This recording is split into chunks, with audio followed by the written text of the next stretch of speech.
सब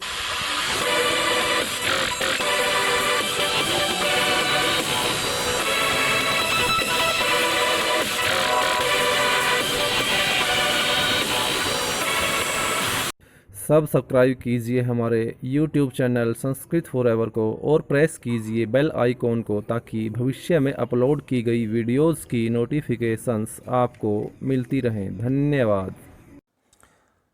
हेलो प्यारे बच्चों,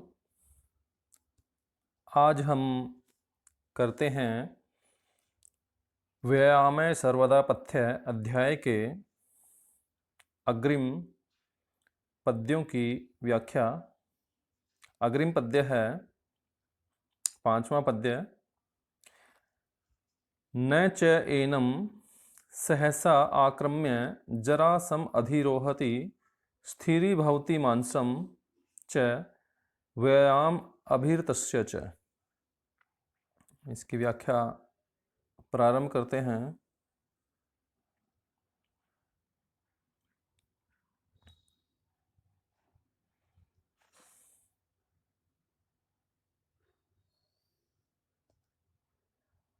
न च एनम, न मैंने नहीं, च मैंने और, एनम मैंने इसको, सहसा आक्रम्य, सहसा मैंने अचानक ही, आक्रम्य मैंने आक्रमण करके, जरा बुढ़ापा, सम अधिरोहति सवार होता है।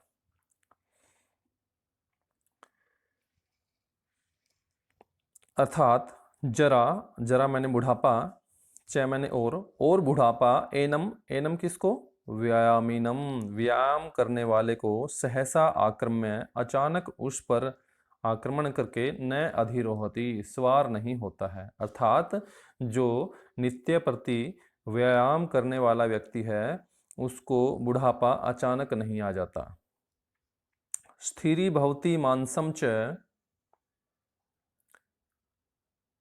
व्यायाम अभिरतस्य च। स्थिरी भवति स्थिर हो जाता है, मांसम मसल्स, च मैंने और, व्यायाम अभिरतस्य व्यायाम में लगे हुए की। व्यायाम अभिरतस्य जो व्यायाम में लगा हुआ है, जो नित्य प्रति व्यायाम करता है, व्यायाम में जो लगा हुआ है, उसकी जो मांसम, उसका जो मांस है, उसकी जो मसल्स हैं वो स्थिरी भवती स्थिर हो जाती हैं, दृढ़ हो जाती हैं। अर्थात व्यायाम करने वाले की मसल्स दृढ़ हो जाती हैं, मजबूत हो जाती हैं। अग्रिम पद्य। व्यायाम स्विन्गात्रस्य पदभ्याम उद्वर्तितस्य च व्याधियो न उपसर्पन्ति वैनतेयम इव उर्गा। क्या कहते हैं? व्यायाम स्विन गात्रस्य, व्यायाम अर्थात व्यायाम करने से, स्विन गात्रस्य जिसके शरीर के अंग क्या हो गए हैं, स्विन पसीने से लथपथ हो गए हैं। अर्थात व्यायाम करने से जिसके शरीर के अंग या जिसका शरीर पसीने से लथपथ हो गया है, ऐसे व्यक्ति के। और पदभ्याम उद्वर्तितस्य च मैंने और, पदभ्याम अपने दोनों पैरों से, उद्वर्तितस्य च ऊपर उठने वाले जो व्यायाम करता है उसके पास व्याधियों, जो व्याधियां हैं, जो बीमारियां हैं, न उपसर्पन्ति पास नहीं आती हैं। कैसे नहीं आते हैं? वैनतेयम इव उर्गा, वैनतेयम गरुड़ पक्षी के पास, इव उर्गा जैसे सर्प, न उपसर्पन्ति पास नहीं आते हैं। दोबारा देखते हैं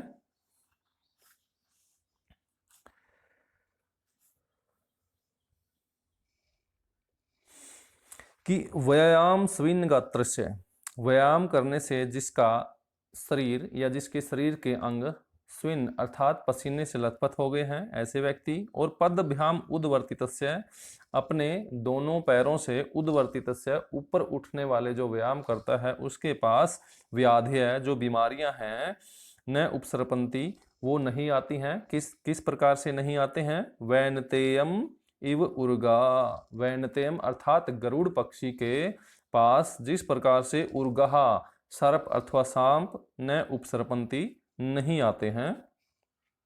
आगे है वयोरूप गुणई हीनम अपि कुर्यात सुदर्शनम। आगे क्या कहते हैं कि वयः रूप गुणई हीनम अपि, वय आयुषे, रूप गुणई रूप और गुणों से, हीनम अपि हीन व्यक्ति को भी, सुदर्शनम कुर्यात यह जो व्यायाम है अच्छे दर्शन वाला कर देता है। अर्थात वायु आयु, वय मैंने आयु, रूप और गुणों से हीन व्यक्ति को भी यह व्यायाम सुदर्शनम अच्छे दर्शन वाला, अच्छा लगने वाला कुर्यात कर देता है। ये व्यायाम की विशेषता बताई है। अग्रिम पद्य।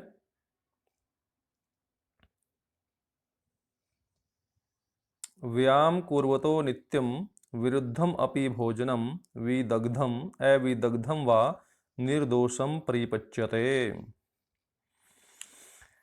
नित्यम मैंने हर रोज, व्यायाम कुर्वतः व्यायाम करने से, कि हर रोज जो व्यायाम करता है, नित्य प्रति जो व्यायाम करता है, हर रोज इस प्रकार से व्यायाम करने से, विरुद्धम अपि प्रतिकूल भी, विरुद्ध भी, भोजनम भोजन अर्थात जो विरुद्ध भोजन होता है वो भोजन भी, विदग्धम अच्छी तरह से पका हुआ, अविदग्धम वा अथवा अविदग्ध जो अच्छी तरह से नहीं पका है, कच्चा भोजन भी, निर्दोषम परिपच्यते निर्दोषम बिना किसी दोष के, बिना किसी बाधा के, परिपच्यते पूर्ण रूप से वो पच जाता है। अर्थात जो व्यक्ति हर रोज व्यायाम करता है उसको विरुद्ध भोजन चाहे अच्छी तरह से पका हुआ हो या कच्चा भोजन हो, वो पूर्ण रूप से अच्छी तरह से पच जाता है।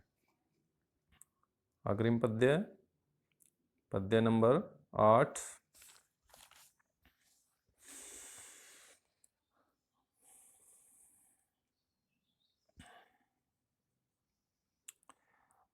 व्यायामो हि सदा पथ्यो बलीनाम स्निग्ध भोजीनाम स च शीते वसंते च तेषां पथ्यतम स्मृत है। ये कई बार व्याख्या के लिए आ जाता है परीक्षा में कि स्निग्ध भोजी नाम, स्निग्ध मैंने चिकनाई से युक्त, भोजी नाम भोजन करने वालों को, बली नाम और जो बलशाली व्यक्ति हैं, बलशाली व्यक्ति और साथ ही साथ जो चिकनाई से युक्त भोजन करने वाले हैं, ऐसे लोगों के लिए व्यायाम व्यायाम करना सदा पथ्य हमेशा लाभकारी होता है, हमेशा स्वास्थ्यवर्धक होता है, हमेशा स्वास्थ्य कारक होता है। स व्यायाम और वह व्यायाम शीते वसंते च, शीत ऋतु में और वसंत ऋतु में, तेसाम उनके लिए उनके किनके लिए, स्निग्ध भोजिनाम बलिनाम च चिकनाई से युक्त भोजन करने वाले और बलिष्ठ लोगों के लिए, पथ्यतम स्मृत सबसे पथ्यतम, सबसे ज्यादा स्वास्थ्यवर्धक, सबसे ज्यादा स्वास्थ्य कारक स्मृत जाना गया है या माना गया है। अर्थात व्यायाम ही सदा पथ्यो, व्यायामो ही सदा पथ्यो बलिनाम स्निग्ध भोजिनाम, बलिष्ठ और चिकनाई से युक्त भोजन करने वालों के लिए व्यायाम हमेशा स्वास्थ्यकारक होता है, स्वास्थ्यवर्धक होता है। और वह व्यायाम शीत ऋतु में और वसंत ऋतु में उनके लिए, जो चिकनाई से युक्त भोजन करते हैं और बलिष्ठ हैं, उनके लिए पथ्यतम स्मृत है सबसे ज्यादा लाभकारी, सबसे ज्यादा स्वास्थ्यकारक जाना गया है या माना गया है। तो आज हम यहीं तक इन 4 पद्यों की व्याख्या करेंगे। अग्रिम पद्यों की व्याख्या हम अगले भाग में करेंगे। आशा करते हैं कि आपको अच्छे से समझ आ रहा होगा। धन्यवाद।